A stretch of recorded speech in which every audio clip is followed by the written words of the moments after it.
بتقول لي انا جوزي رتب الخطه صح بمعنى الكلمه، يعني رتبها ما تخرش الميه. شهور وايام بيقنعني وبيكلمني وبيفهمني احنا لازم نكبر، احنا لازم نعمل، احنا لازم نخلي، احنا لازم نجيب، احنا لازم يكون عندنا، احنا لازم نسافر ونرجع ونعمل خطه ما شاء الله زي الفل. طبعا كانت بتقتنع بكلامه جوزها يعني طب هتقتنع بكلام مين؟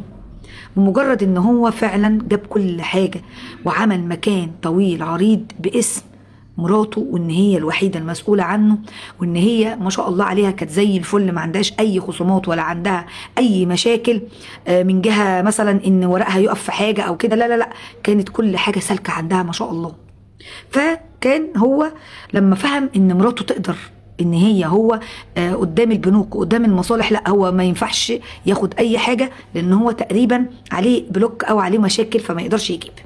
فخلاها ان هي بعد ما عمل المكان ووضب المكان اللي يقدر ياخد عليه القرض، وقرض بملايين مش اي قرض ومش اي فلوس، نفذ الموضوع وتمام. خلاها راحت خدت قرض بحوالي 3 مليون جنيه من البنك، وهي الوحيدة اللي مضت عليه، ما حدش مضى على ورقة، هي بس اللي مضت على كل الورق.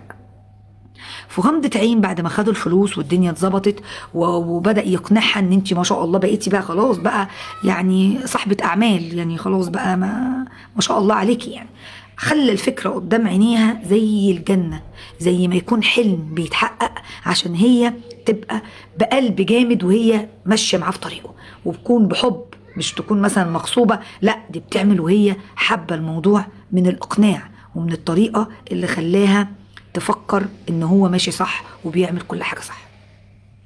تقولي في يوم وليلة أنا تعبت شوية، فخدني بدأ إن هو يخرجني ويعشيني بره ودلع وهدايا ودنيا جميلة لمدة شهر وهو بيعمل معايا كده. المكان بقى اللي أنا كنت مشغلاه هو وقفه خالص وقال لي لا احنا هنقف نعمل مشروع تاني خالص ونبدأ نعمل قصة تانية خالص. وفعلا كان بيكلم ناس قدامها ان هم هيعملوا مشروع تاني، وخلي حاجتك زي ما هي بس هنبني نفسنا برضو في قصة تانية عشان ربنا يكرمنا ويبقى ال 3 مليون يبقوا 10 مليون. وطبعا كلام سحر الراجل على الست اللي كلنا احيانا بنقع فيه.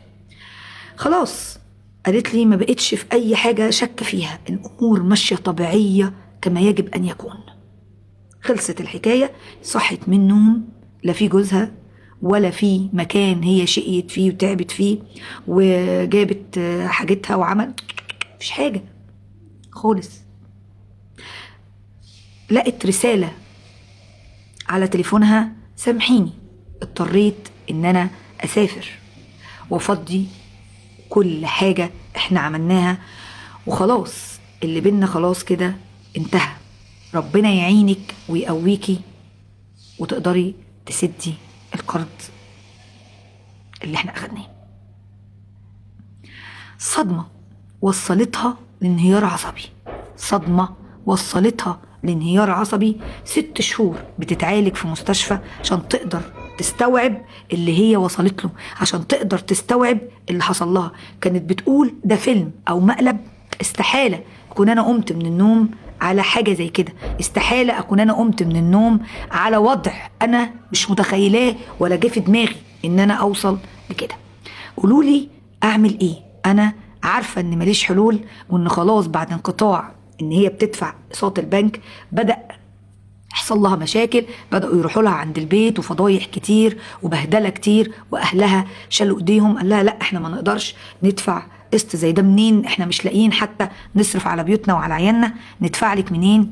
الله يكون في عونك، تتحبسي بقى ما تتحبسيش دي مش بتاعتنا، ما كانش المفروض ان انت تعملي في نفسك كده. قلت لي انا عارفه ان خلاص انا هتسجن مفيش هزار، لان المبلغ فوق قدرتي، لان هو كمان باع كل حاجه قبل ما يمشي، يعني ما خلالهاش حاجه تتباع وتسد البنك مثلا او تخش معاهم في جدال ان هي انا هقدر اسد، طب خدوا المبلغ ده او مثلا وقفوا الورق او لا لا لا لا، ما خلالهاش فرصه. ما عندهاش ولاد، يعني هي حتى الفتره اللي عاشتها معاه 3 سنين جواز هي ما عندهاش ولاد منه، ربنا ما رزقهاش. فبتقول انا كده كده ضايعه، يعني انا كده كده خلاص ضايعه وعارفه ان ماليش حلول. قلت لها طب روحي شوفي محامي كويس يكلم البنك ان انت تقدري تدفعي جزء بسيط كل شهر واشتغلي. قالت لي كل المحاولات بنعملها لان المبلغ اللي كان مطلوب منها شهريا معدي 90,000 جنيه في الشهر، فخلاص وقفت، اتشلت. مين في الدنيا يقدر يدفع 90,000 جنيه في الشهر وهو ما حلتوش حاجه؟ يعني ما عندوش الهوا مش عنده.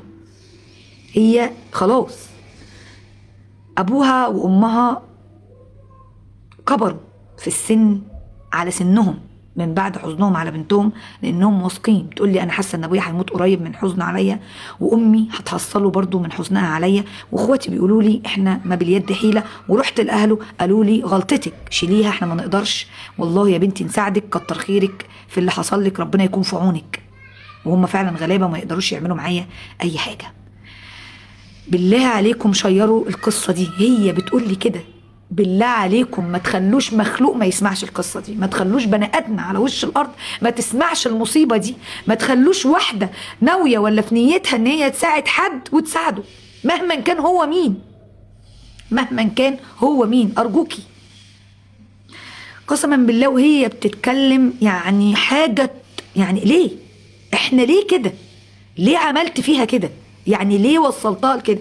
ليه انت تبقى نهايتها بدل ما زوجة سعيدة محترمة كافية خيرها شرها مع اولادها للسجون والمرمطة وحرقة الدم؟ ليه ده؟ يعني انهي دين بيقول لك اعمل كده؟ انهي رجولة بتقول لك اعمل كده؟ انهي ضمير بيقول لك اعمل كده؟ حسبي الله ونعم الوكيل، حسبي الله ونعم الوكيل. ربنا هيرد لك حقك. وخلي بالك انت ممكن معجزه من عند الله تنصفك وتقف في ظهرك وتساعدك وتنقلك نقله تانية خالص، معجزه من رب العالمين. كن فيكون. ربنا قادر سبحانه وتعالى يقول للشيء كن فيكون، فخلصت. يعني ربنا ممكن من دعاكي وكثرة دعاكي والايمان بالله بالدعاء ان مستجاب، قادر ربنا يغير حالك من حال انت نفسك تستعجبي له. معجزة من عنده تنصفك وتسد عليكي وتخليكي حد تاني خالص. تأكدي ان ربنا واقف في ظهرك مش هيسيبك، والله كان الله في عونك، وربنا يعينك ويعدي مشكلتك على خير يا رب، وما يكتبش عليك اي شيء وحش. جماعة شيروا على قد ما تقدروا، ما تخلوش واحدة تساعد حد. خلاص بقى كفاية لحد كده. استنوني في الحلقة الجاية.